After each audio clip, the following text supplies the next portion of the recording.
BJP ने साध्वी प्रज्ञा सिंह ठाकुर को भोपाल से उम्मीदवार बनाया है। वह कांग्रेस के दिग्गज नेता दिग्विजय सिंह के खिलाफ मैदान में उतरी हैं, जिन्होंने मालेगांव ब्लास्ट में साध्वी का नाम आने के बाद उसे भगवा आतंकवाद का नाम दिया था। मध्य प्रदेश के पूर्व मुख्यमंत्री रहे दिग्विजय सिंह हमेशा से आरएसएस और बीजेपी पर तीखे हमले करने के लिए जाने जाते हैं। वहीं बीजेपी ने अब उसी संत को दिग्विजय सिंह का सियासी सफर अंत करने के लिए मैदान में उतार दिया है। देखिए इस खास रिपोर्ट में।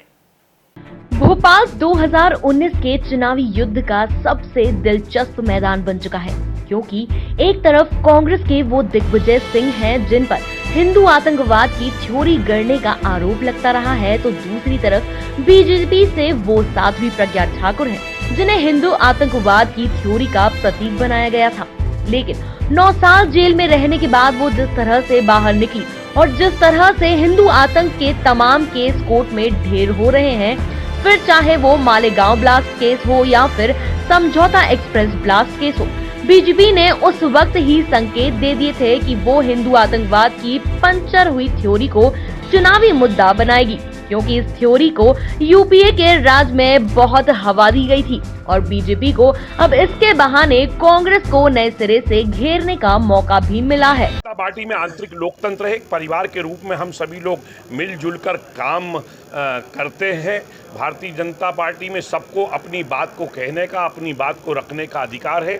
हमारे संगठन ने सामूहिक रूप से निर्णय हो गया। बहन साध्वी प्रज्ञा ठाकुर भोपाल संसदीय सीट से प्रत्याशी घोषित हो चुकी है। पूरा भारतीय जनता पार्टी का कार्यकर्ता पूरे मनोयोग के साथ चुनाव में उतर चुका है और पूरी तैयारियां के साथ हम उतरेंगे। और हमारी रणनीति का हिस्सा ही था कि हमने लेट अपने उम्मीदवार घोषित किए हैं। भारतीय जनता पार्टी का लाखों लाख कार्यकर्ता बहन प्रज्ञा भारती जी के साथ में खड़ा हुआ है।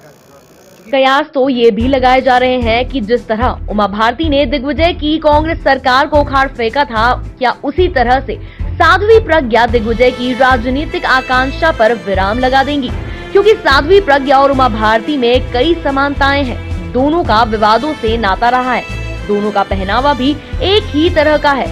उमा भारती 1999 में उसी भोपाल से सांसद चुनी गई थी, जहां से साध्वी प्रज्ञा को उम्मीदवार बनाया गया है। मैं साध्वी प्रज्ञा जी का भोपाल में स्वागत करता हूं। आशा करता हूं कि रमणीय शहर का शांत, शिक्षित और सभ्य वातावरण आपको पसंद आएगा।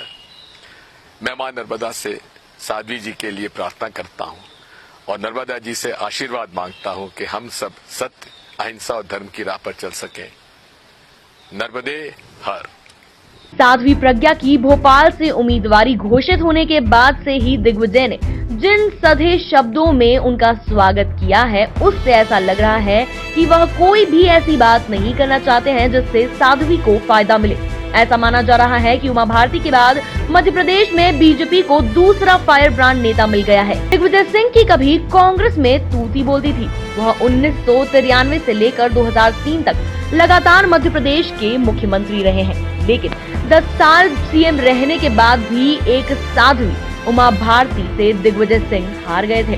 भोपाल से साध्वी प्रज्ञा के उतरने के बाद यह कयास लगाए जाने लगे हैं कि क्या एक बार फिर साध्वी के हाथों ही दिग्विजय की हार होगी, या हर बार वह अपना वजूद बचाने में कामयाब होंगे। भारतीय जनता पार्टी के द्वारा माननीय यहाँ के प्रदेश अध्यक्ष प्रभा जी और यहाँ के सभी पदाधिकारीगण की उपस्थिति में हमारे सांसद जी आलोक सिंधिया और सभी विधायक एवं जो भी पदाधिकारी जिनका भी ये सब पूरा अधिकार क्षेत्र था, सबने मिलकर के मुझे ये जिम्मेदारी दी है कि मैं लोकसभा के चुनाव में प्रत्याशी के रूप में रहूं। ये निश्चित रूप से आप भी जानते हैं और हम भी कहते हैं कि मेरा प्रत्यक्ष राजनीति में बहुत अनुभव नहीं है, लेकिन मेरी एक बहुत बड़ी शक्ति है और वह है कि हमारे पास हमारे लिए जो शक्ति है वह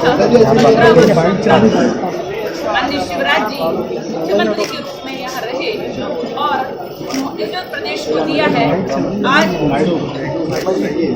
से प्रारंभ होता है कि वह जनता के ध्यान में पुनः आ जाए और जनता ये समझ जाए कि जो कुछ भी है वो अब छलावा हो सकता है दूसरे लोगों का, दूसरे पक्षों का, किंतु यहाँ जो किया गया है वही बोला जाए और जो करेंगे, जो कहेंगे और वो करेंगे।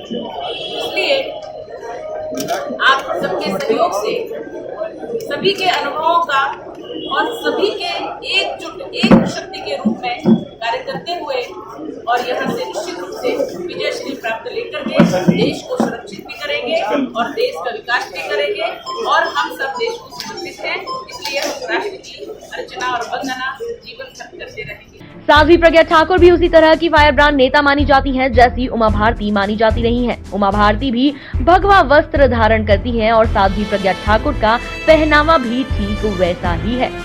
कटे हुए बाल और भगवा वस्त्र और गले में रुद्राक्ष की माला उनकी पहचान है। उमा भारती ने घोषणा कर दी है कि वह इस बार चुनाव नहीं लड़ेंगी। ऐसे में 48 साल की साध्वी प्रज्ञा ठाकुर राजनीति में भारती की उत्तराधिकारी भी साबित हो सकती है। साध्वी प्रज्ञा ठाकुर का भी संघ से पुराना नाता है। उन्होंने अखिल भारतीय विद्यार्थी परिषद में भी काम किया है। प्रज्ञा विश्व हिंदू परिषद की महिला शाखा दुर्गा वाहिनी से भी जुड़ी रही है। उमा भारती की शिक्षा कक्षा 6वीं तक ही हुई है, लेकिन साध्वी प्रज्ञा ने MA तक पढ़ाई की है। 8 वोटों से भारतीय जनता पार्टी की उम्मीदवार साध्वी प्रज्ञा सिंह जी को चुनाव में विजय श्री के लिए संपूर्ण रणनीति हम लोगों ने रणनीति बनाई है। रिकॉर्ड वोटों से भारतीय जनता पार्टी की उम्मीदवार साध्वी प्रज्ञा सिंह जी को चुनाव में विजय श्री के लिए संपूर्ण रणनीति हम लोगों ने तैयार की। हालात बदले हुए हैं। दिग्विजय सिंह अपनी खोई हुई जमीन वापस पाने की कोशिश कर रहे हैं। उन्होंने जब सांसद का चुनाव लड़ने की इच्छा व्यक्त की थी तो MP के CM कमलनाथ ने कहा था कि अगर दिग्विजय चुनाव लड़ना चाहते हैं तो उन्हें कोई कठिन सीट चुननी चाहिए। भोपाल और इंदौर को कांग्रेस के लिए सबसे कठिन सीट माना जाता है। भोपाल में आखिरी बार 1984 में कांग्रेस का सांसद चुना गया था। 1989 से लेकर 2014 तक लगातार यहां से बीजेपी बाजी मारती आई है। ऐसे में दिग्विजय ने भोपाल की चुनौती को स्वीकार किया।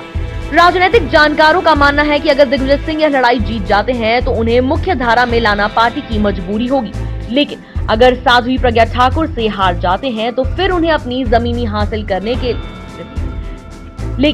अगर वो साध्वी प्रज्ञा ठाकुर से हार जाते हैं तो फिर उन्हें अपनी जमीन हासिल करने के लिए और कठिन मेहनत करनी होगी। दिग्विजय 72 साल के हो चुके हैं। ऐसे में उनके लिए यह चुनाव और भी महत्वपूर्ण हो जाता है। Bureau report MP news Bhopal.